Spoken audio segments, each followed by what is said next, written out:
Yes, good morning. Welcome to the PRB morning show right here on Politics and Business Television Abuja. I am Omiki Joseph Matthew, and of course, this morning I'm not here alone. I'm here with my colleague, our in-house analyst and person of Ibrahim Shaibu. Good morning to you, sir. Good morning, Mr. Oje. Good morning, viewers. I hope you had a wonderful night rest. Indeed, of course, yes. Okay. All right. Of course, you're watching your number one show on television, and we'll be going for a quick break. When we return after the break, we'll get into our very first segment, which is, of course, the newspaper review. Stay with us.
Okay, welcome back. This is a PNB morning show, and yes, let's dive into the newspaper review. But before that, we have our other colleague, joining us, talking about Chidi Kenneth. Chidi Kenneth, good morning. Yes. Happy new month. Yeah, it's true. Today is April 1st. Yeah, I can see you are not even. It's almost, do you know, sadly enough, a lot of people don't even remember today's first April. A lot of things. A lot of people. The economy. Happy new month. Oh, it's true. Nobody even. That's to tell you that people, the morale is low everywhere. Yes. The morale is low. I'm telling you. Nobody's taking cognizance of the date or the calendar anymore. Just live your life on. Just live on. We have jettisoned calendar as far as Nigeria is concerned. I'm telling you the truth. Everybody, including my wife, you don't even know today's 1st of April. That's how sad it is. So in those days, you look up to 1st April. People even plan it. People prepare what to do. What the people today, maybe April Fool or whatever. Now nobody's fooling anybody. Everybody has been fooled. That's very true. That's very true. We're all being fooled now. Okay, so let's dive into the newspaper review quickly. So, for very first issue this morning is the Daily Independent. NAS passes 68.3 trillion naira 2026 budget. OK stable $6 billion loan. Wow. Yes. NAS passes 68.3 trillion naira 2026 budget. OK's tenable $6 billion loan. Some writers add 9 trillion naira for infrastructure, health, 2027 elections. Clarifies 9 trillion naira increase in 2026 budget. Extends 2025 capital budget implementation to June 30. Article slams lawmakers for approving $6 billion loan under 4 hours. The acceleration of approving this loan yesterday clearly shows that for those who are critics of this 10th assembly, I think they may be justified. Within 4 hours, everything was done and dusted. OJ, not quite long way, the president came back from the UK, and we're hearing about £747 million for another seaports. Seaport rehabilitation. Yes, that's a loan. The loan they are giving here. Yes, for that. Just barely 2 weeks, and we're hearing that $6 billion again. OJ, we're owing over 200 trillion now. And one is wondering what's going on. Now, if you look at this monies being borrowed, and you try to, compare it or trying to, put it side by side to the previous administration. No, try to put it up to the level of development you can see. Some people will say that it's not justifiable. Never. It's not justifiable. And I'm wondering why the 10th Senate, I don't know, some will say that ever since this 10th Senate came into inauguration, I've not seen them rejected anything. I've not seen them rejected any bill passed. Nothing. Everything just goes like that. 4 hours, 6 billion naira. 4 hours is not enough to look into the nitty-gritty of what that money is meant for. It's trillion. In fact, where is the Office of the National Budget? Where is the Office of the Accountant General? Where is the Office of the Secretary General? They may have also accelerated the stuff from all those levels. They must have accelerated. Let's assume so everyone has passed through all those processes. Then maybe you spend 10 minutes in check through. Good. And one will ask, why the haste? Why the speed? Now we looked at the last reforms, the INEC, the transmission, whatever reforms, INEC reforms, electoral reforms. The same speed, money, speed, and we've never seen it like this. It's to support the programs of the president, to bring infrastructure. Where are the infrastructure? They are there. They cannot be cited. They cannot be physically cited on the ground. And then again, it doesn't even translate to the well-being of the citizenry. You keep borrowing money, huge amount of money, incredible amount of money, but still doesn't translate to the welfare of the citizenry. Do you understand? We don't see capital projects majorly happening in around the regions. We may see them on paper, we may hear them on the broadcast on news, but you can't physically see them on the ground. Do you understand? So you begin to wonder, why are we borrowing such huge amounts of money if we cannot even improve on the welfare of the citizenry? This is very, very important. People now cannot be able, I always emphasize, I am always looking at the direction of the human capital. Do you understand? Yeah. Because whatever you do as a leader, you have to always put that into consideration. Our security situation is not even improving. You keep borrowing money and we don't see it on the ground. This is quite disturbing for me.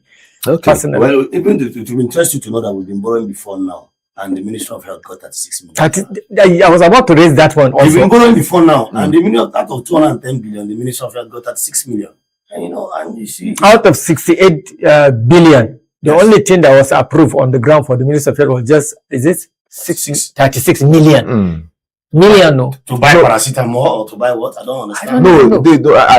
Let's make it clear here. The 36 million for infrastructure, for infrastructural development in the health ministry. Yes. So let's make it clear. For salaries and whatever monies were approved. What infrastructure would that 6 million naira do?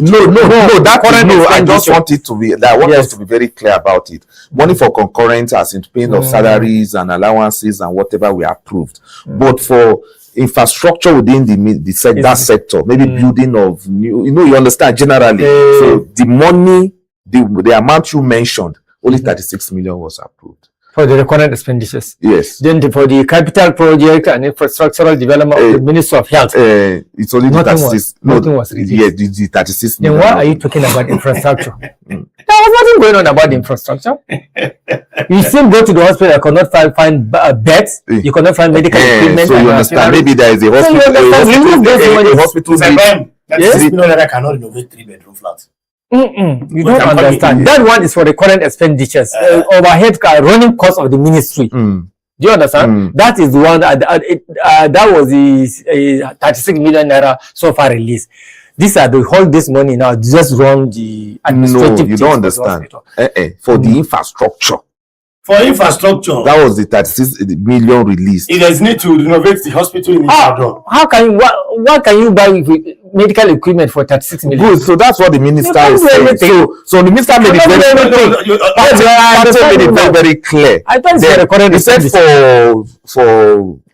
for salaries, allowances, whatever money you understand, that what they know to cause strikes and whatever, it will cause problem in the health sector. Even at that, we are still having issues in the health sector. So salaries are being paid, whatever. But for infrastructural development in the ministry, that the budget for that aspect is only millions, out of the billions of naira they needed. So that is why you see some federal medical centers will not have bed, even in a self government, 36 million cannot take care of any infrastructure in a hospital. What is that? There are medical equipment that are worth hundreds of millions. We're talking of healthcare centers. That's what exactly. Healthcare centers. And now we are going ahead. The Senate is going ahead to approve trillions of naira again. Despite the fact that just recently, like you said, about 2 weeks ago, monies had been also borrowed from UK.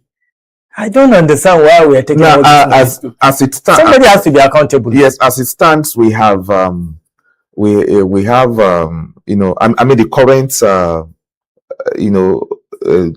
external debts we owe, according to the Bureau of Statistics. Is 103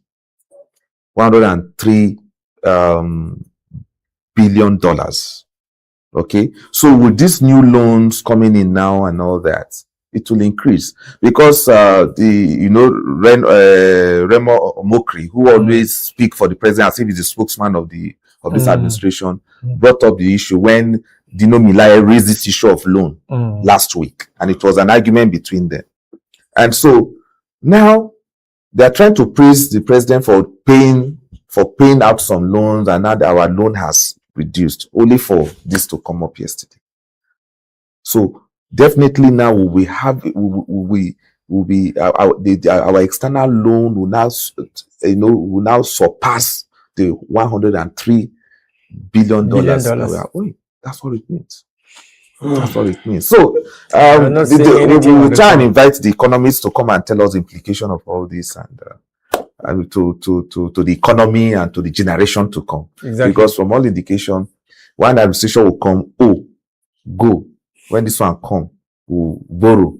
And that's the circle we found ourselves. But the borrowing in recent times is very, very outrageous. So you can see article condemning it. If for instance, if ADC should come to power tomorrow, would they not borrow? That is some of the questions we should ask them.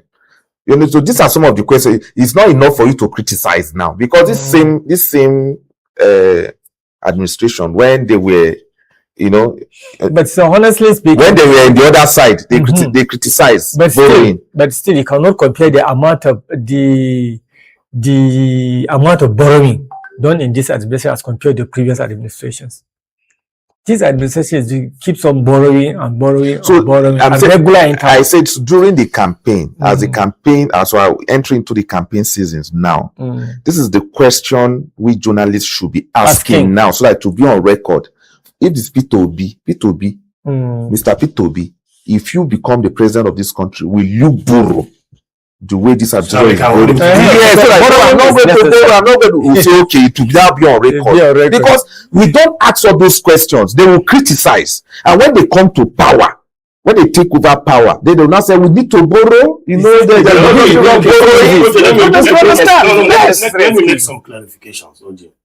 Sometimes it's not the intentions of some of us leaders to borrow. One of the reasons why we borrow is because when you get into office, now let's look at it allegedly. When you see a few months into leaving office, the last time happened in the last previous administration, where the former minister of aviation, Hadi Sirinka, allegedly started purchasing things. In fact, I saw the fire service trucks that were purchased, about 10 of them, for how many billions? There is this mop-up syndrome that we have in government. I call it the mop-up syndrome. When government wants to exit for another government to come in, you see people start mopping up mop-up, I call it mop-up syndrome, allegedly. And that is why, and that goes to the question we also need to ask them. When the next government now comes in, you hear we recovered 4 trillion from this person. We recovered trillions. We recovered 2 trillion from this person.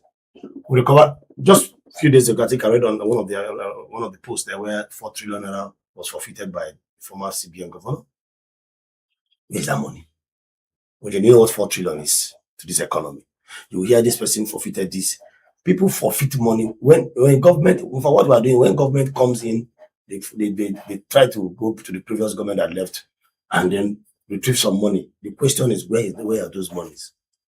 Where are those money? 4 trillion naira in dollars. Do you know how much is it? And we are borrowing 6 billion. What is $6 billion compared to the money we recover from others? So sometimes when you need help from some of these Western nations, they force you to borrow.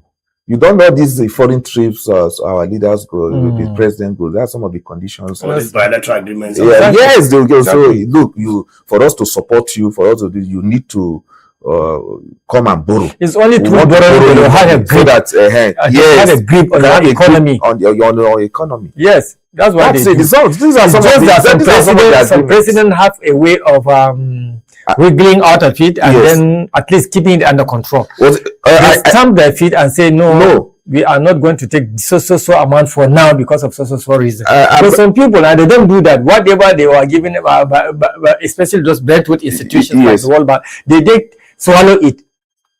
Anyhow, they are irrespective of they don't even have concern for their citizens. They just take it. They just accept it. But if we borrow and the borrowing is reflecting, it's not. There's no way to reflect. You are dealing with politicians. Now that's not the issue. Yes, it will only borrow $10 trillion, borrow $200 trillion, whatever dollars. Let me see 6 12-lane roads from Kano you will see to Lagos, from Lagos to the southeast to Benue. Let me see everywhere the way we have expressway. If you see those things and good university system, healthcare system, okay, go ahead. Do you think the borrowers are not aware of where this money is going to? They knew that it is some of those leaders corner those about those monies. They knew. They corner it. For instance, like somebody said to me at one point that all these monies they borrow, if 50% of this money are used for what these monies are actually intended. You understand? 50% to not even 100%. If they are used for it, Nigeria will be able to pay. Of course, even this power issue will have been improved. Like if this money is going to build road from, if the reason is to build road from Abuja, not like you cannot borrow money to network everywhere. It's even for a part first, even from you may borrow money to say, okay, I want to build a road from Abuja, for instance, to Kano. Give me $1 billion. You go to World Bank or wherever. And you see and you borrow this money and you build that road from Abuja to Kano. It will take you 2 years. Nigeria will be able to pay off that money. So you can see what I'm saying. So what they now do, they siphon this money, they do everything, and at the end of the day, the country is owing collectively. And you won't see any physical yes, because if you construct that road, if you build that road, then you begin to yes, economic activities will improve. You may tow it. Something will happen that the money will return back to the system and you pay. But next time you borrow, improve electricity. Yeah, you improve electricity. Youth will be employed. It stimulates itself. Yes. And then in return, but they don't do it. That's what the proper return on investment begin to happen. Yes. They don't do it. When you borrow it and it fuses out. It's just like individual. You go to somebody and say, please borrow me 10,000 naira. I want to eat. I want to buy food and eat. The person borrows you only for you to realize that the next day he has organized wedding. So that is what we do. Eating the wedding too. You just use the money not for eating. Now you use the money to go and marry another wife. Second wife. That has not economic value. Yes. So now adding problem now to himself and to the economy of wherever he's staying. Then at the end of the day, who pays the money is the children, not him. But he is the person that borrowed the money. This is our situation. This is our situation. It's sad, honestly speaking. So that's it. So let's move on. Let's move on. You see, let's move on. Vanguard. Tinubu, Mufwang, NBA vow justice. Rider there, some of the riders, Plateau won't bow to terror. Mufwang declares, confirms 28 killed in gunmen attack on Nangwan Rukuba. Enough is enough. Atiku Obi Kwankwaso demand action. Okay, so much rhetoric from politicians when something like this, happen. Okay, so move on. Vanguard. Let's continue with some of the headlines there. Court rules on El-Rufai's bill today. Senate extends 2025 budget implementation to June 30. So when will the 2026 budget begin? I don't know. We are still APC pressurizing INEC to undermine us after Kwankwaso's defection, according to the ADC. Nigeria's debt to hit 155 trillion. Okay, as Senate approves federal government's 6 billion loan request. It was 103 as at yesterday. 103. It's now hitting trillion. 155. So this one now it will 155 trillion. Our debt. So I want Omokri, Reno Omokri, to come out and let us come and shed more light, show more light on this. But he knows how to defend the government very well on the issue of debt. We cannot exhaust it. Because, see, the reason why we're talking about this debt issue is because it affects all of us. Honestly speaking. I don't even, you can see that I'm dumbfounded. I don't even know where to talk. OJ, the debt that you are borrowing does not translate to food. The common man on the street doesn't understand what is even going on. The debt is not reflecting in his life. He suffers to get transport to come to work. He suffers to get fuel. He suffers to get electricity. He suffers to become nothing, no government presence. He suffers to pay school fees. He suffers to pay rent. He suffers everything. Water. Honestly, life is pretty difficult for the ordinary Nigerian. And despite all that, you keep on taking loans from foreign bodies, and then you are not seeing anything in the on ground. No physical infrastructure. Like I told you yesterday, I still maintain. My little exposure has taught me that it is the same way that will go to tell those leaders, all correct, sir. All correct, so everywhere is good, sir. Exactly. Psycho fans everywhere. But I don't believe that the leadership doesn't also know. No, you know, there's a popular saying in my place that when you get money, the first thing that happens to you is forgetfulness. Yeah. My one man said something in my place. Never you talk about the rich man until you become rich. Never you talk about a rich man until you yourself become rich. Yeah, we are talking about governance. The mindset of the rich man is different. Yeah, we are talking about because the first thing that happens to you, most rich people, is that when they hit big money, the first thing that happens to them is forgetfulness. And I asked him what he meant by that. He said, when you hit 10 billion in 1 week, there are men that don't go to market, they don't go to filling station to buy fuel, they don't go to bank, they bring money to them at home. They don't know what is the MTN code, the network code of the recharging phones. They don't even know it.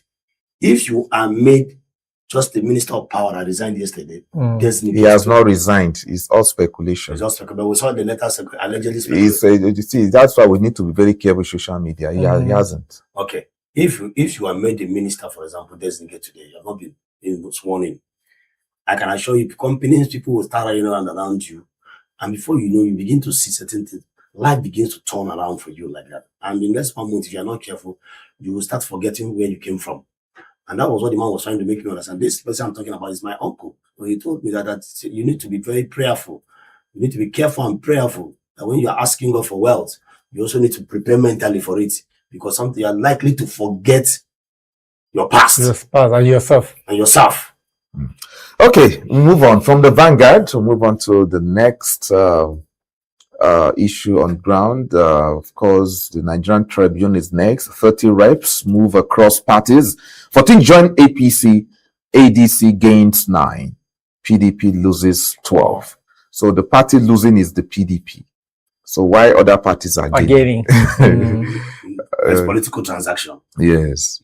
Okay, and of course, FG unveils new standard for fairly used vehicles, says no certification, no entry. Okay, we'll look at that. And still on business related story, Afribank leads $4 billion financing for Dangote refinery with $2.5 billion commitment. Okay, so that's Dangote refinery needing about $4 billion loan, and Afribank will of course be supporting with $2.5 billion in the loan process for the next 5 years. So that's a good one there for Dangote refinery, at least to inject $4 billion into his business will go a long way. Now, troops arrest 16 logistics suppliers, other bandits in Northeast. Okay, so interesting one. Plateau Kaduna killings, affront to all Nigeria stands for Tinubu. And now passes 68.323 trillion naira 2026 budget. Approves additional loan of $6.9 billion within hours. I think we'll dwell on that for so long. What I said it. Okay. So from the Nigerian Tribune, we'll move on to our next issue. And of course, it is the Daily Trust.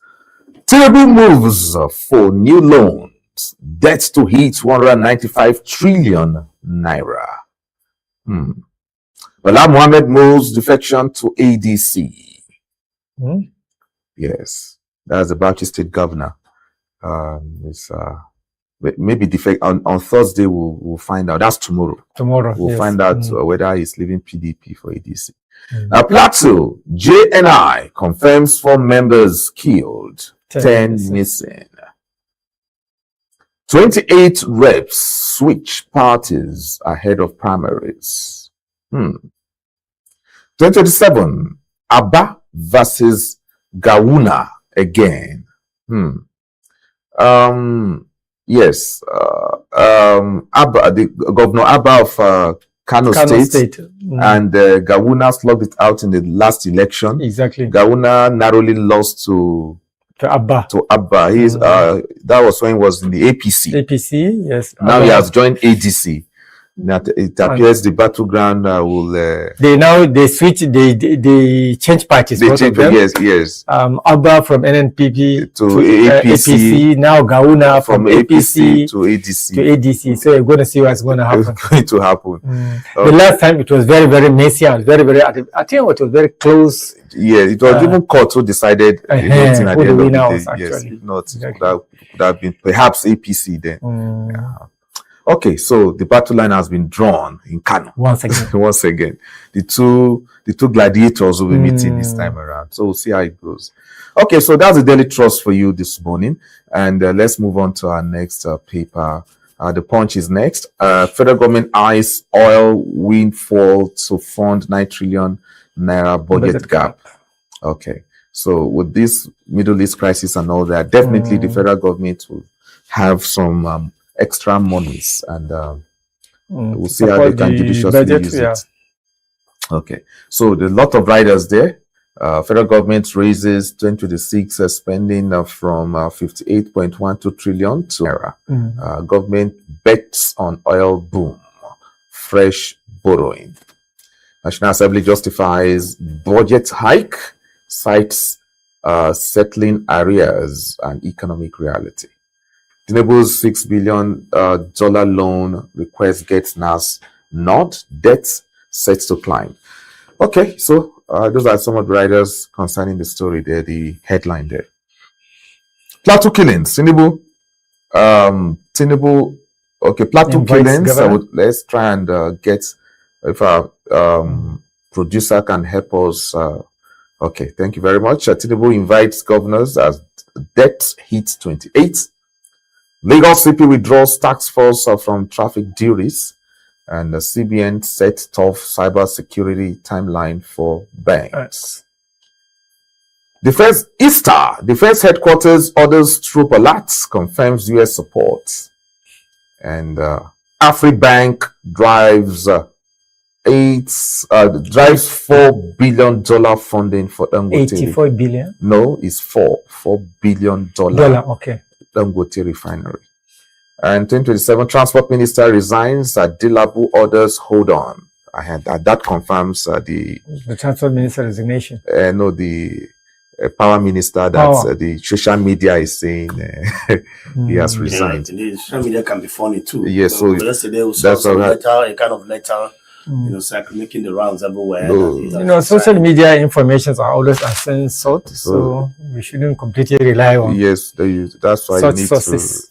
to. Sometimes you need to verify. Okay. To be super sure. Yes. So the world of sports. Let's quickly look at sports extra. Fernandez scores first Eagles goal as Iwobi sees red, and that's the outcome of yesterday's friendly between Nigeria and Jordan. It ended 2-2. And we will be seeing red in that game. Zaha names Billingham's dream United signing. Okay. Sports confirm De Zerbi as new coach. So all these headlines and more, you can check it out on Sports Extra this morning. So, and with this, we've come to the end of this segment, the newspaper review this Wednesday morning, the very first day in the month of April. We're going for a quick break. When we return, we'll dive into our very first issue this morning. Stay with us.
Okay, welcome back, and this is the P&B Morning Show on Politics and Business Television. Now, let's quickly dive into our very first issue this morning. Friendship versus governance.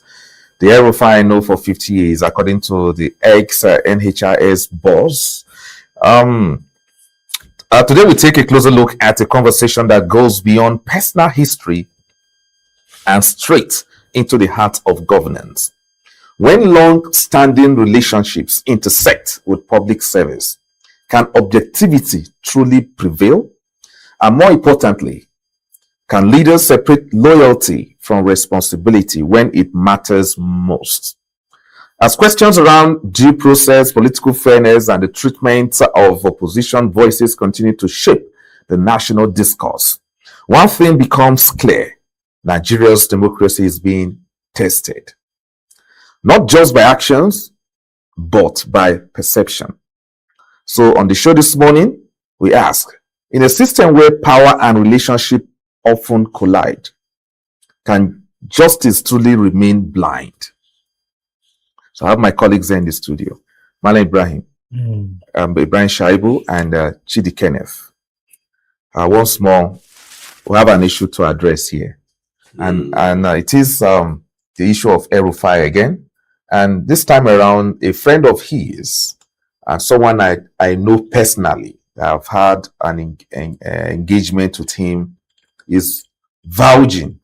You know, when you have a friend and a friend can vouch for you, it goes a long way. You hardly find someone who can vouch for your character, vouch for your morality, vouch for whatever. Your honesty. And your honesty, and you understand. So in this case, hold on. In this case, we have a professor, a man who has served this country. He's a former, executive secretary of the National Health Insurance Scheme. The person of Professor Yusuf, Usman Yusuf, says he has known El-Rufai for 50 years, that things cannot be corrupt. So what's your take? Well, you were telling me to hold on. Yes, I want to land before you talk. I know you are landing already, because the issue is not something that is hidden. Normally, that's what we call shorty. When a man shorties your person and your character, 50 years is more than enough to know somebody. If somebody comes out and says, I've known you for 50 years with a particular format and way of doing things, it goes a long way to tell the character of that person. It could be adjudged globally to be the truth. However, some might also come out and say that before you can shorty somebody, you should be able to also re-examine your personal morality too as a person.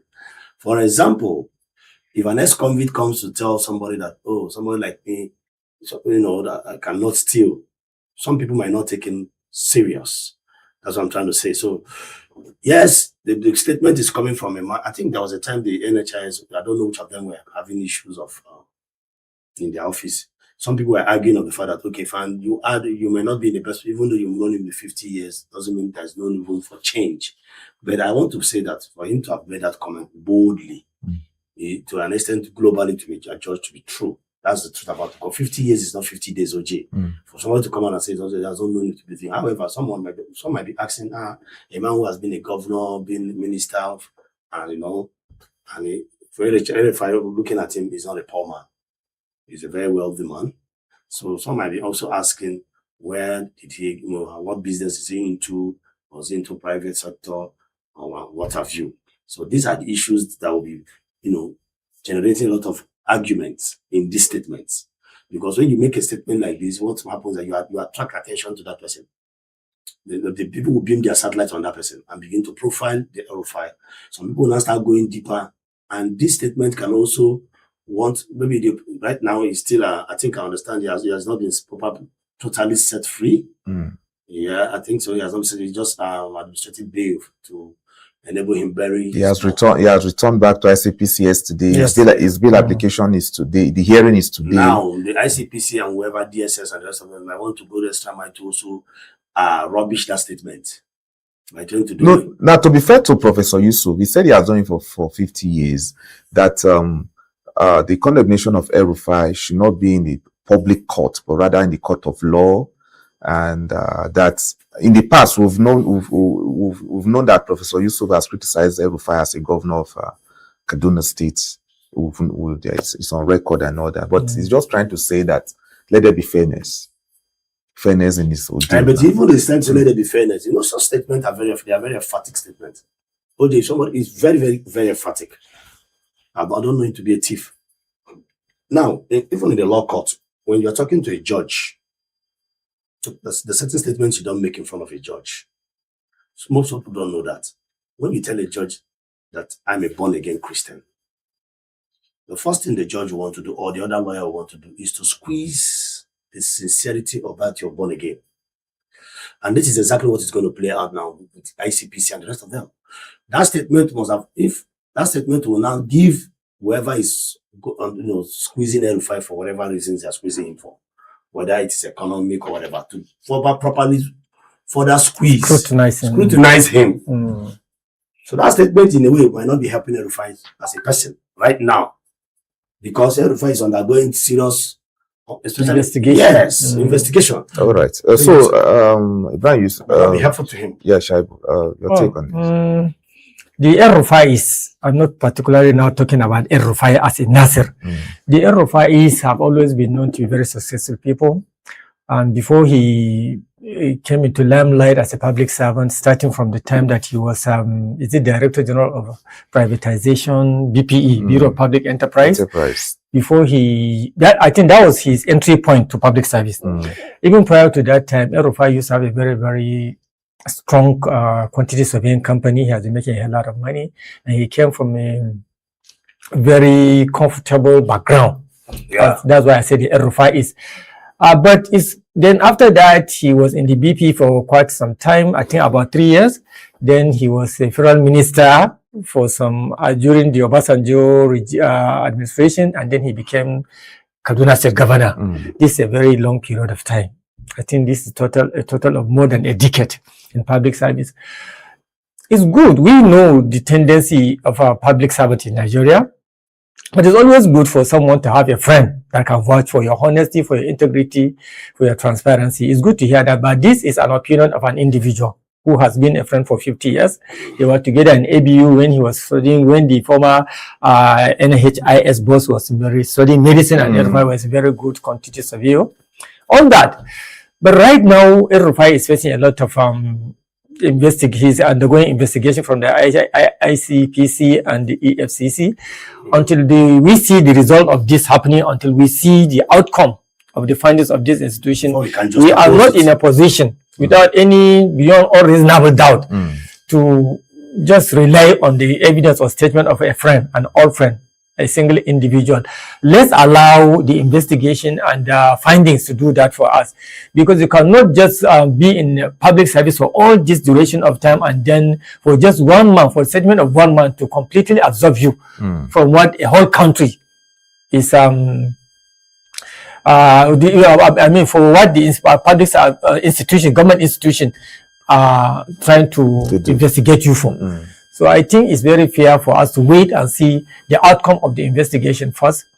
But as personally as an individual, I know El-Rufai to be a very careful person, a person that always study his steps before he moves.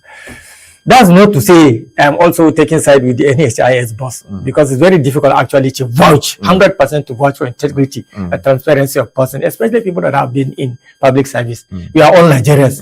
We know the attitude and tendencies of public servants. Do you understand? So let's wait and see the findings of the investigation. Okay. Now, Professor Yusuf also raised concerns about the broader political climate. Trying to warn about the perceived targeting of opposition leaders that could weaken democratic institutions if not properly addressed. So, Chidi, the Prof is also trying to warn against the perceived, political victimization of opposition figures.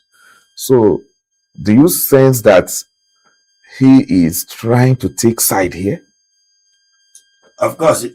Although it's like a warning from him, but for him to say he has known him for 50 years. OJ, that's what we call reading in between the lines.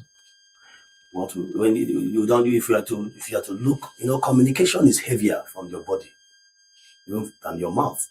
That's what they say. They say action speaks louder than voice. If you want to know the actual person, I'm going psychological now, look at his behavior, because sometimes 90% of what we say from our mouth does not reflect what we do. Our actions, the actions tells, I used to tell my wife, my wife would tell me, why you always complain about this thing? I said, do you know where I get my facts from? You? He said, no, I watch what you do. I don't listen to what you say. Because what you do is louder than what you say. Now, let me look at the actions. That's why I said something. I said, before we can even, try to x-ray this statement from the NHS, let's look at the history of the man saying it in the first place. Does he have a clean record himself? Has he gone to, has he subjected, has he found himself in any form of scandal, whatsoever? Because I think he was. You understand where I'm going to now. These are the issues you must have, because a statement coming out from the mouth of a person, who is that mouth that is speaking? If a cleric man that is well respected in the north, devoid of corruption, comes out and says, Malam Ibrahim is this, it will, first of all, apart from the weight of that statement, the weight of the character of the person too. That is saying it. That is saying it matters. And these are the things people are going to juxtapose and look at. And like I said, this statement is not timely for El-Rufai, for me, because El-Rufai is undergoing serious investigation. Now, yesterday he went to 2 courts. Was taken to 2 courts rather. I just made an example. Now the organizations saddled the responsibility to squeeze him in terms of criminal investigation and the rest of them. We want to see to that statement. That's why I made an example by saying that when you go to the court and you tell the judge, I'm a born again Christian, the judge will now beam the satellite on you to test that born again in you. And at the end of the day, before the case finishes, you've told 10 lies. You already did it. The judge has already had a perception about you. That's why when you talk before a judge, you have to don't go and say I'm a very honest man. And at the end of the day, they bring your documents and find that there's some these are the similarities that are going to see playing around. So I would advise the NHS former boss to try to look at this issue and try to manage, even though you don't like a question. You don't need to dictate whether it's on the side of it. Of course, it's there. The handwriting on the wall is in between the lines, of course.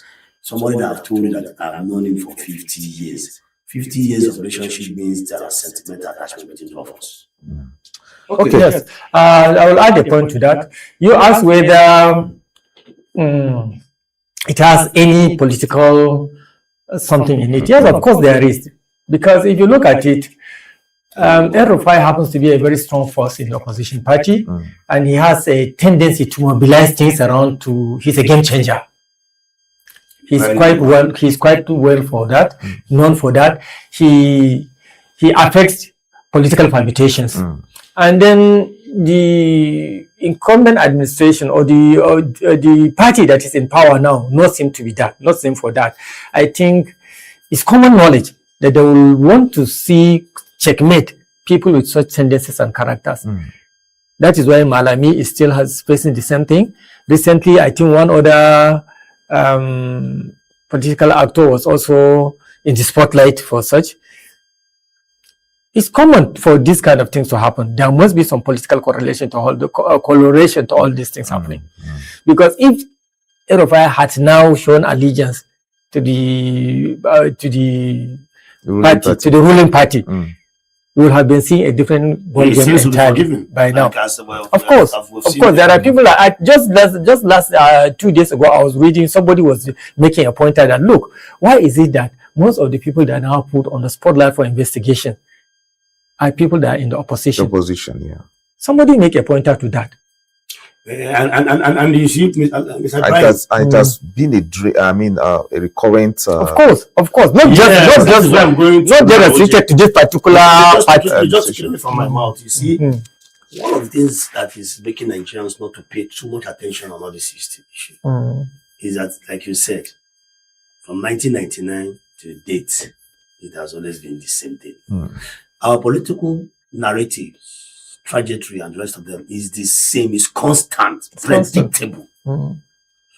There is nothing new about our political way of doing things in this country. If Bola Ahmed Tinubu, the president, leaves office today, certain people in his cabinet will also be picked too. So, and you see, that goes to show that is the what they call them, EFCCs and the ICPCs.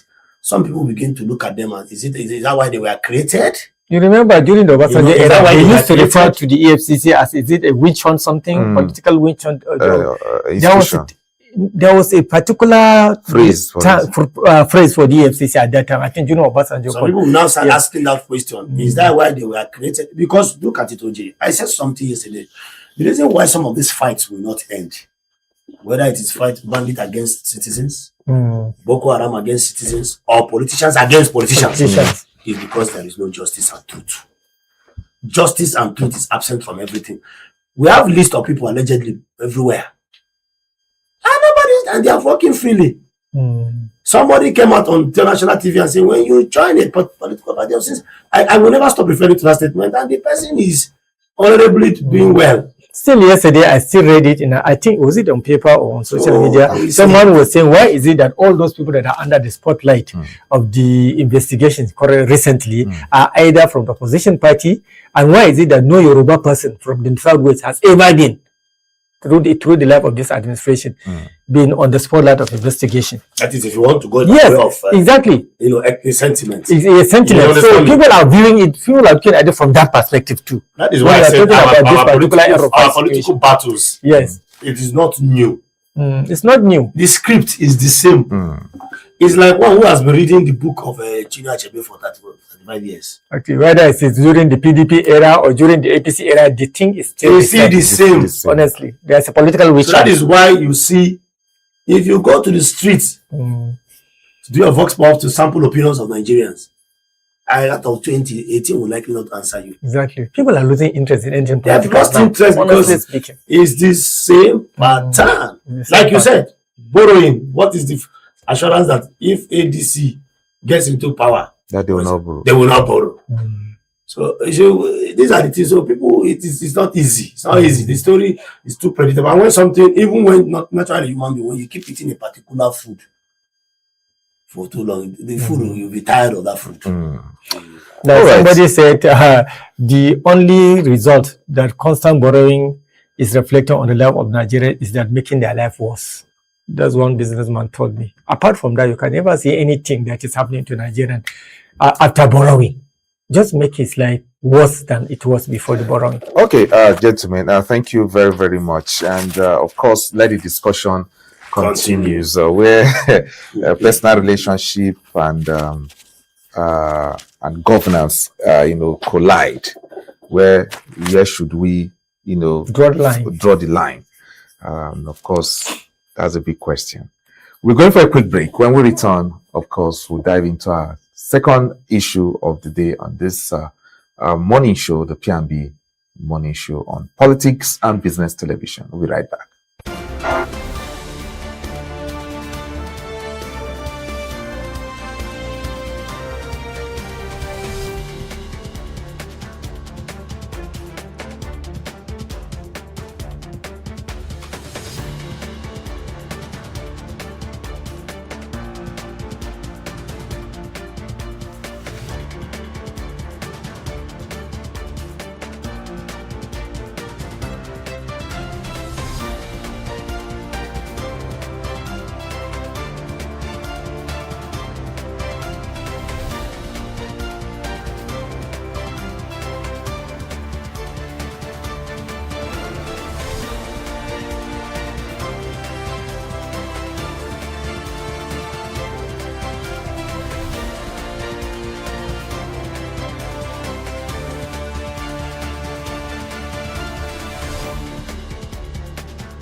Welcome back to the program, P&B Morning Show. Of course, we dive into our second issue of the day. Now, today we turn to Plateau State again, a region once again in the headlines for violence, loss, and rising tension. But beyond the tragic killings, a new and troubling dimension has emerged. Allegations surrounding a foreign national and questions about external influence in a deeply sensitive local crisis. Is this simply another case of misinformation inflaming an already volatile situation? Or are there deeper concerns about interference, incitement, and national security? At a time when unity is critical, narratives, both local and foreign, can either calm tensions or dangerously escalate them. So this is what we'll be looking at right now. So let's quickly dive into the matter this morning. So gentlemen, Chidi and Mala Ibrahim. So we are looking at the Plateau Crisis and the alleged involvement of a U.S. citizen, an evangelist known as Alex Barbie. In the social media, there are this conspiracy theory about the presence of this evangelist or so-called evangelist in the scene of the incident on Palm Sunday when those unknown gunmen, came to attack a community. Yes, attack that community in Jos. So, what can you people say about this, please? No. The issue of Alex Barbie has been circulating on the social media platform for some time now. He was alleged to have been almost always present in scenes of clashes like that, not only about the recent one that happened. Initially, the first time I saw this on social media was when he was in some locality in Benue State, trying to build, I think, a church or maybe a market that the community leaders refused to allow him permission to build the market until he paid a certain amount of money. That was the very first time I saw that person. Then subsequently, I started seeing him on different locations, particularly carrying out some evangelical activities. Then recently, he began appearing in sight of tension. From the social media too, I came to read some things about him, that he was one involved in training of he belonged to a missionary company that's called, is it Blackwater something, where they create missionary soldiers and take them to site of political crisis, particularly in the Middle East, places like Syria, Jordan. Look at it now. So for us to find him suddenly in Nigeria is a question of alarm, although all these things we have just been seeing it on social media. I tried to, as we are about to take this subject on, I tried to check whether I can see any of this occurring in any of the national newspapers or television convention, etc. I couldn't see. So it shows how fragile our security situation is in this country. In the first place, how did Alex Barbie gain access to Nigeria? He came as what? Do you understand? We first have to establish where he was in Nigeria and what activities was he actually conducting in Nigeria. So until we do that, we cannot actually determine his motives and his intentions. He has been seen with somebody that was known to have been the genesis of the alleged Christian genocide in Nigeria, talking about one, is it Reverend Bachomo or something like that. We have seen him in several places with him. So this raises a lot of concern. And then it shows how weak the government is in actually tackling the issues of this insecurity. Because in the first place, we need to know, how did he come to Nigeria? Alex Barbie actually came when the Yaliwata issue happened last year. That massacre at Yaliwata and Benue State. Okay. He's a missionary and at the same time a content creator. So that's how he came in to check out what actually happened firsthand. That's how he came, and he was also involved in rebuilding the community, those who lost houses and all that, and build the community. He even had an altercation with the Benue State government too, the Commissioner of Information early this year. I followed that trend when he alleged that the Commissioner of Information in Benue State, knowing that he wants to rebuild the community, preferred a market rather than building houses for the victims. And because he declined, then the commissioner wants to downplay his philanthropic request, projects for the community and all that. So that was when he came to limelight and all that. So the conspiracy theory around him concerning this issue in Plateau is that he quickly mobilized himself to the scene of the incident. So that CK, can we look at it from the perspective of perhaps coincidental, because he has been operating within the Benue Plateau axis all this while. So perhaps it could be in Plateau, that's in Jos that day. Remember, it's Easter.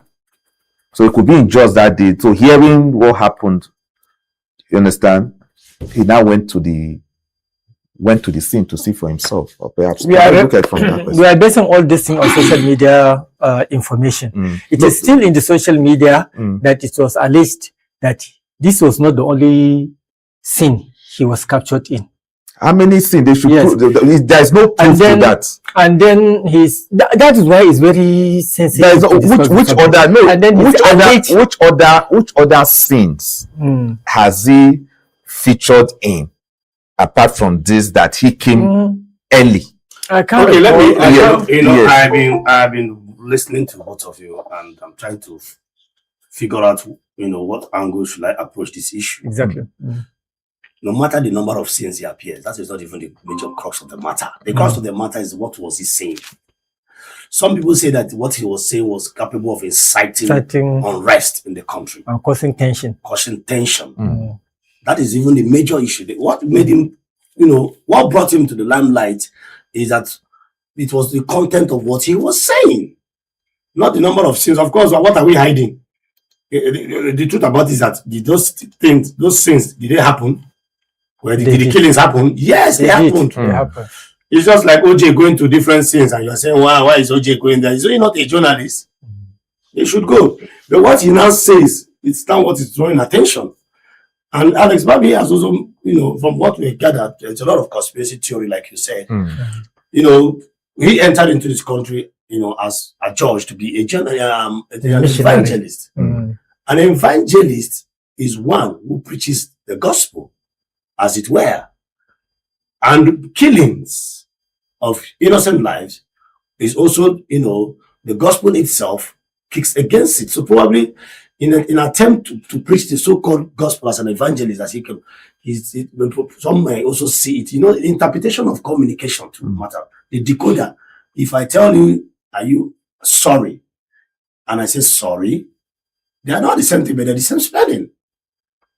They are not so it could mean that probably of course, as a human being, when you appear at the scene of, did you see one of these popular scene of carnage? Yeah, did you see one of these popular content creators? I don't want to call his name. We know him. When he was talking at some point, he was angry, chasing the boy. Said, let the camera capture the pregnant woman that was killed. He was so particular about the pregnant woman that was killed. Nobody will appear in that scene of carnage and be normal, except the emotion was run high. Yes, especially when you see the skull of a child. I think there was a video that was shown even when the president visited what's up there. A lot of people were killed in Benue State. He just mentioned Yaliwata. At some point when he was looking, he couldn't even behold the sight of certain. No, the president didn't visit Yaliwata. Was it the president of who's? I think it's the CDS then, the current minister of defense. Yes, even as a soldier, he felt it. As a CDS, he felt it. You could see it on his facial expression. He's a man who has been to war, but he still felt it. I have a friend who said something. He said, he's a lieutenant colonel now. I think he's from Ogumale. My best friend. He said that I never believed I can cry until I saw the dead body of my sister when the trailer crushed my sister. I never. So what am I trying to tell you? We are human beings first before you became an evangelist or anything or a soldier. There is no way you will see that in. However, I'm not holding brief for him because I have not dived into the content of his statement. But like I said, his statement can be interpreted into so many ways. It can be interpreted. So, Barbie Alex, being an American, also cause questioning. Exactly. Because he's not a Nigerian.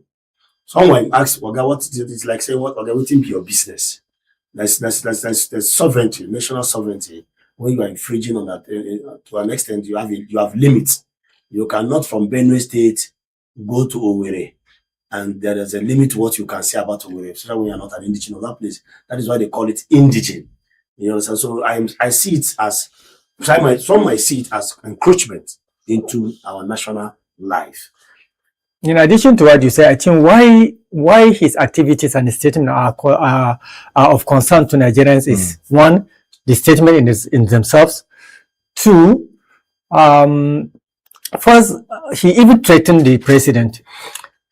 One of the things I heard him say was that he was telling his congregation that the Muslim Holy Book Quran has specified that wherever they saw you, they should kill you.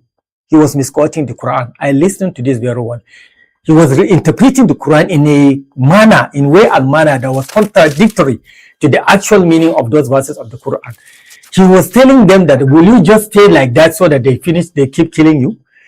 Making such a statement in a very volatile environment is very, very dangerous. He's not a Muslim.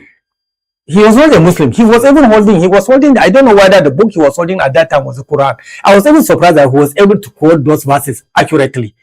But it was the interpretation of those verses that are dangerous as a society. He was even saying that Mr. Tinubu, mentioning the president by his name, that you will regret your action, allowing Christians to be killed. You know, and then turning your back against the Christian genocide thing. Do you understand? So these are insightful. I know, and in his position as a missionary, if he's indeed a missionary, because like I told you, all these things we are getting from the social media, it was the same social media that now produced the history of Alex Barbie as an ISIS trainer, as a missionary member of a group called Blackwater. Blackwater is a missionary organization that train missionaries and then hire them to countries that are in need of it's them. Not true. It's not true, sir. It's not true. I told you that whatever I read, everything we are here now. You know what for instance, look, let me tell you about Blackwater. You know what Blackwater? Blackwater is a security outfits in U.S. Yes. who have they also had their controversies during the Iraq war. You understand? They are it's a security outfit like and he was a member. Look at it. It doesn't matter now. A lot of veterans, U.S. veterans and former military personnel are part of this organization.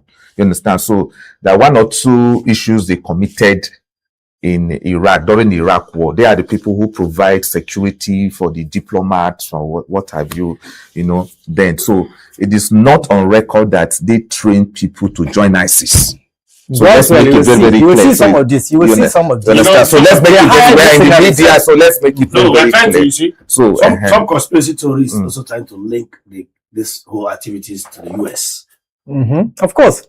You understand? Being that he's an American citizen, some are saying that probably the Americans have a way of trying to maybe incite commotion and in the country to create some kind of impression which we don't know where it is headed to. Exactly. You understand? That is that's one of the conspiracy theory out there. Especially as a U.S. citizen. Especially him being a U.S. citizen. Be very honest with you. Some of these theories, we here neither know how truthful it is. We have not seen any journalist yet that has really but all of us have agreed. All of us have established that. Yes.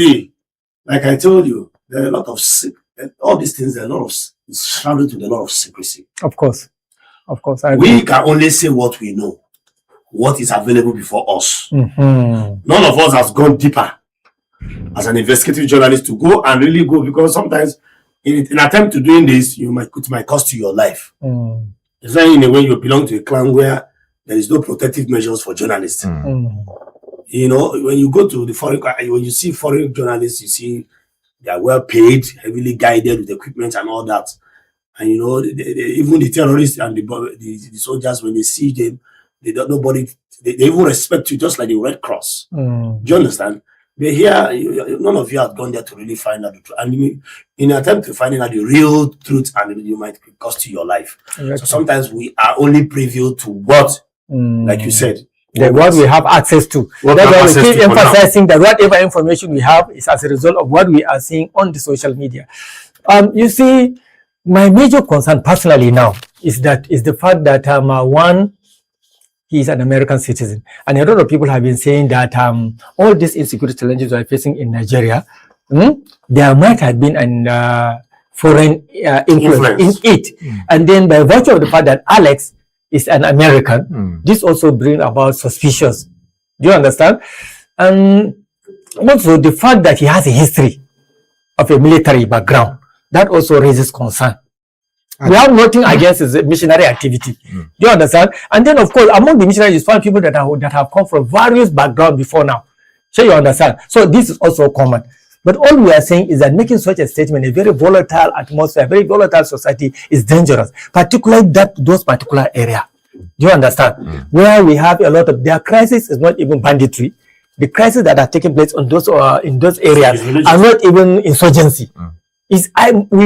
All of us are Nigerians, we know that it's mostly either ethnic or religious. That is why it is dangerous. And then him mentioning the name of the president in the statement is also another thing that is very, very, very unbecoming. All right. That's all we are saying. We have our guest joining us this morning on the program, Comrade Bitako Umar. Good morning to you. Good morning, my brothers. Good morning, viewers. All right. Good morning, sir. It's nice, having you this morning on the program. We're looking at the Plateau Crisis, and of course, the alleged involvement of a U.S. citizen.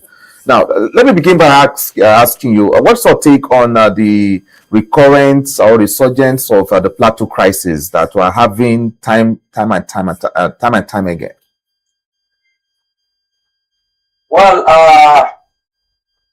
first of all, I will want to start by saying that Nigerian government has failed woefully in protecting the lives and properties of its citizens. Successive Nigerian government, not only the government of President Bola Ahmed Tinubu, successive government of Nigeria has failed to adhere to the constitutional rights of protecting the lives and properties of its citizens. I've been saying that without missing words. Because when you look at the trends of crisis and conflicts that have erupted in this country, ranging from the communal clashes to the medicinal clashes,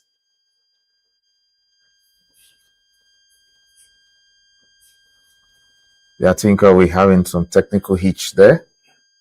We hope to have the federal government, no prosecution, no death hanging, no good result.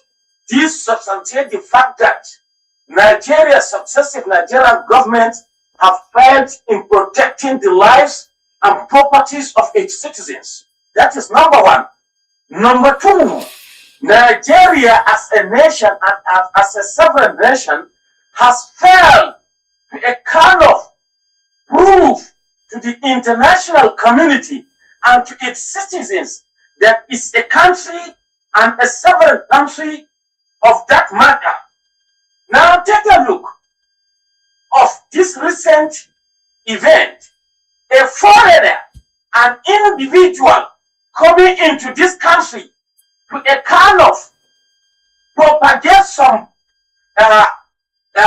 instigating messages that are tantamount to creating a kind of conflict that seems to be additional making statements and pronouncements that are tantamount to be regarded as a coup d'etat in this country.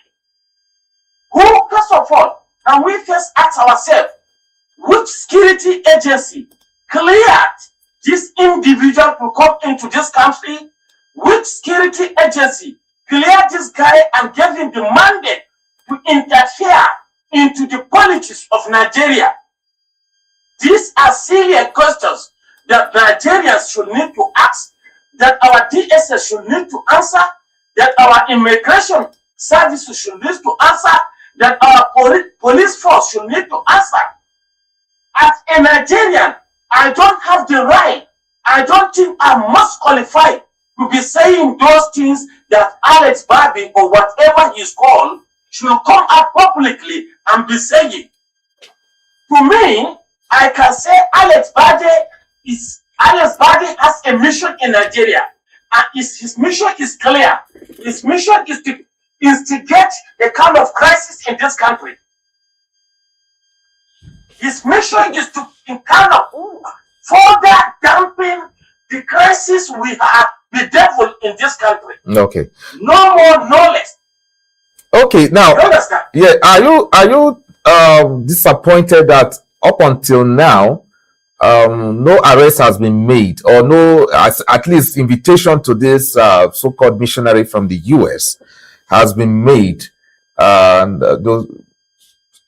so far as we speak? Are you really disappointed that nothing has been made, has been put across to the public that okay, we've invited him or arrested him? I am disappointed by the action of our DSS for not arresting this guy, for not putting this guy on watch list. I am disappointed by our immigration officers who have given this guy a visa to come into this country, and up to now this guy cannot be arrested based on his present pronouncement and present activities. He cannot be arrested and repatriated out of this country. We are here, we are in this country, we are bedeviled by insecurity, we are bedeviled by series of crises, but somebody, a foreigner, coming into more salt into our wound, yet he cannot be arrested, he cannot be repatriated. I think something is wrong with us in this country, Nigeria. Which right does he have to come and be meddling in our internal affairs? That is the question to us we should be asking. Which right does he have to come and even be challenging the power of the president, of the commander-in-chief in this country? Okay. Does it mean that we as Nigerians and we as government doesn't have the power, the constitutional power to handle our issues? It's quite embarrassing. It's quite very unfortunate what is happening in this country under the watch of this government. Okay, I am a chiefess of this party, but I am not happy. I am never comfortable with the way this government is run, particularly in the protection of lives and properties of the citizens of this great nation. Okay, comrade. This is the. Yeah, comrade. Sorry for interrupting you there. Now, don't you think that now that the attention is like shifting to the activity of Alex Barbie, do you think we are fair to the victims of this carnage to a large extent? Pardon?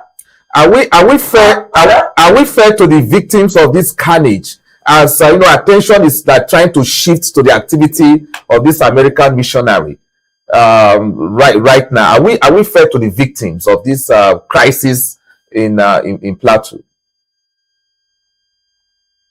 Are we shifting the attention from the main issue, which is my brother? I have stated clearly that successive Nigerian government has failed to protect the lives and property of its citizens. The Constitution, we have legal framework where if you err in the society or in the community, the law enforcement agents are there to effect arrest, to investigate, and to prosecute. Have we been doing that? Have the successive government of Nigeria been doing that? If I, as Comrade Bitako, today insult, ordinary insult, I should be arrested and be questioned, why do I insult my fellow citizen? If I fight my fellow citizen, I should be arrested and be investigated for why fighting my fellow citizen. If I kill, I should be arrested, investigated, and prosecuted for killing my fellow citizens. Have successive government in this country been doing that?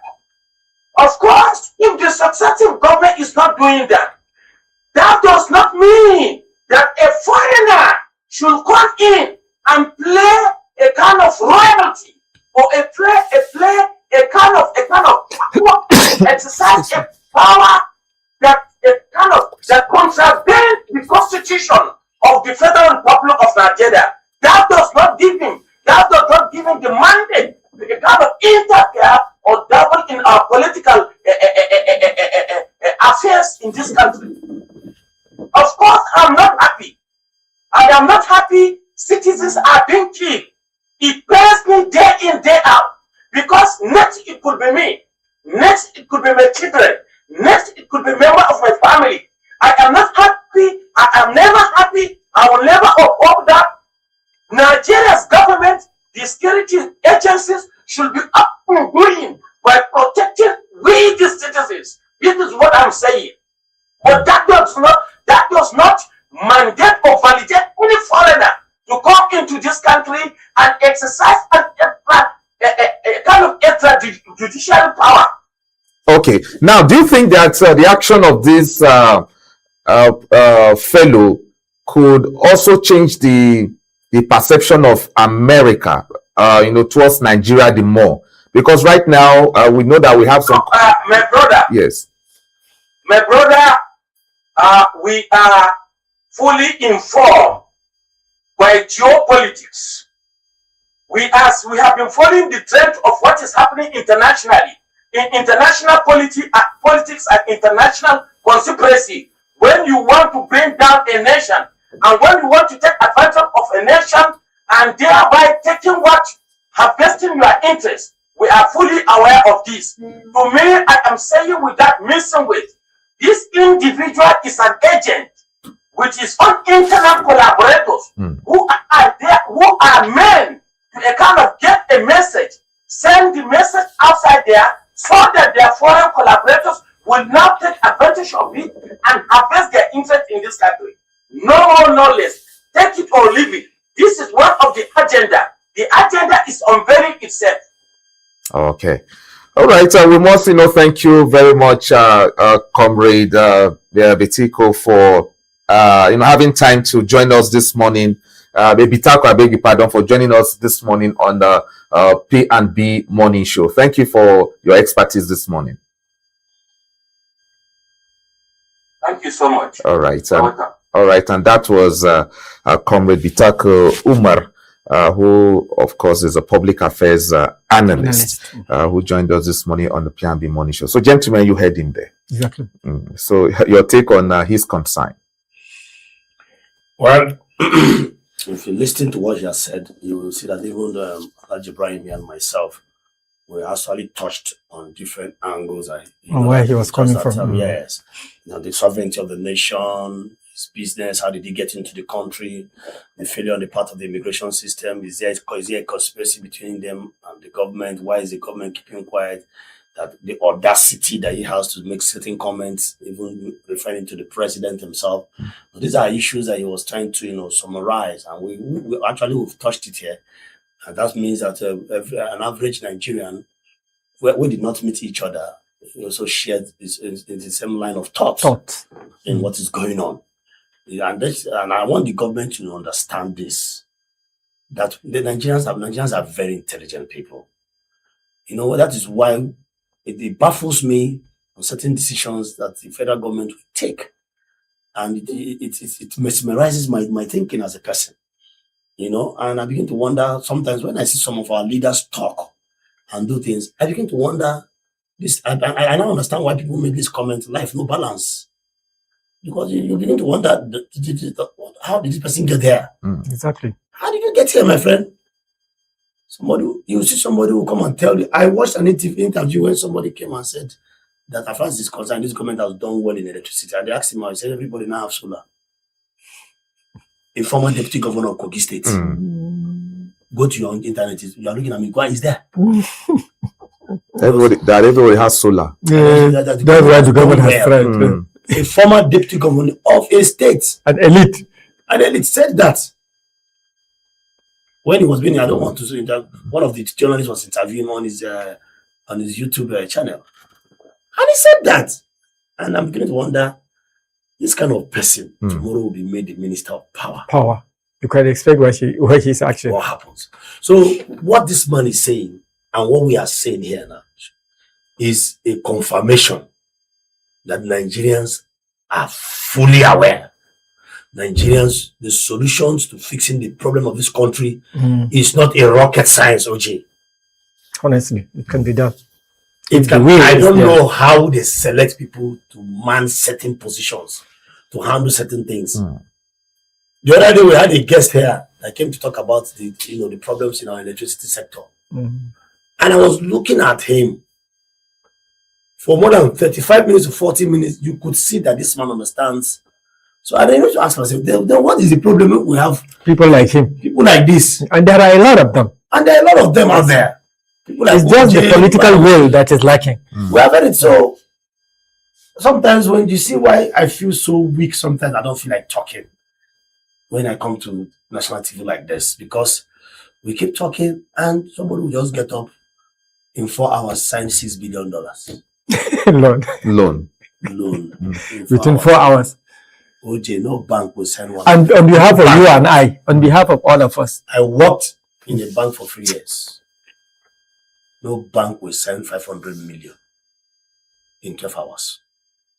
Look, in the high places, like you said, life no balance. Life no balance. Life no balance. So in this case, it has been approved and the test will be made, and before you know, they will collect it. I'm so telling you, everything is just to formalize the whole thing. Life no balance. Yes. So now back to the issue of the plateau, gentlemen, as we try to wrap up. We are sad. Honestly, we are sad. So what's the way forward? I know we've been asking this question. Like for instance, the House of the National, some members of the National Assembly are saying, let there be, a military, this thing, the barrack or something in that area and all that. These are some of the. How many have we? Military barracks have been placed in suggestions that we have all over the place, and we are still losing soldiers. Exactly, we are still losing soldiers. We are still losing citizens. Predictable. I think the major thing, first and foremost, is that.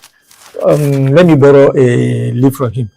We have to inculcate within ourselves the spirit of justice and truth. Then added to that, the political will on the part of our leaders to actually, seriously, honestly begin to think of a way to combat these atrocities that are happening. Once the political will is there, I'm telling you, solutions must be found. It has been done in other countries. I can't understand why it cannot happen in Nigeria. But once our politicians are trying to politicize this whole thing, and that is what they are always doing, there's no end in sight for the end of this carnage that is taking place all over the country. I'm now not restricting myself to either the North Central or the Northwest or the Northeast. This has been happening all over the North and somehow all over the country. You understand? Violence is violent wherever it is occurring and at whatever level. Whether it is the life of one individual that's been affected or the life of hundreds or thousands, it is still violent. It's still a loss to a Nigerian life. Mr. Brian, I don't even want to cut you. Because all these calculations about how the security strategy, how much money we will spend, the kind of soldiers and will send to the battlefield, all now narrows down to the political will. That's the most important thing we must address first. Once there is this, the other things will come naturally. When you keep saying political will, you cannot separate political will from politicians. Exactly. They will be the one. You can't separate political will from politicians. The leaders. When I say political will, I mean political will from the political leadership. That's what I mean. Yes. See. From the president to the National Assembly to the governors and to the security agencies. Let me help you out and help Nigerians. Okay. It is, like I said, everything about Nigeria allegedly is predictable. It's the same, like in the word we use, rhetorics. The same pattern. See, I've been following this thing since 1999. There's no new approach anywhere. Is it building a barracks? They built. Is this borrowing a billion? Borrowing $1 billion. So the solution, please. The solution is this. Yes. For me, that's the solution. The What I solution said. is, an average Nigerian should understand that security is your private business first. Yes. Guide yourself, As a citizen. protect yourself. Be careful. Mind where you go. Don't keep late nights. Use your sense first and protect yourself first. Okay. Make sure you are not counted among the dead. Because after all, when what the statistics to determine population is the cumulative analysis of the death rate and what? Death rate. So people must die. Make sure you are not among the dead. Stay alive. Can't control Be that. careful. No, be careful. Mind where you go. Security is your personal business. That is my advice to anybody. So that means that What is the essence of governance? yes. This is what they want. This is the narrative they want. Governance. You understand? And then they'll declare victory. Exactly. For instance, don't say that why is the government don't do that. Now you go to You're asking me. Yes, number one to such areas, is ensuring Have you not the seen situation where security people of life. Have you not seen situation where people were massacred in the country and some people are traveling? And see, you cannot you protect yourself. you protect yourself. But when How can you carry stick? but when that becomes the message, then these non-state actors will declare victory. That is what they want. It's just like when something happens. Now, for instance, God forbid, our time is up. God forbid something happens in any part of Abuja and then the entire Abuja locks down. They'll say, yes, we have achieved. Exactly. Let business activity continue. You understand? So the issue is that by being careful. you have the hands. Being careful. That's why be vigilant. Security is your personal business first. Okay. All right. It is 6 before 7. All right. Your head first. Okay. Before perfection. Thank you very much. Let the discussion continue. So, gentlemen, we have to go now. Time is up, and we'll meet again tomorrow. Chidi, tthank you for coming. Thank you, OJ. Brian Shaibu, thank you again for Thank you, Mr. OJ. the first day of the month, and we'll be here again for the Thursday edition. And Happy New Month viewers too. yes, special thanks to those behind the scene doing the necessary, work to ensure that this edition of the program becomes a reality. I am Omike Joseph Matthew. Let's see tomorrow again for another edition of P&B Morning Show. Bye-bye.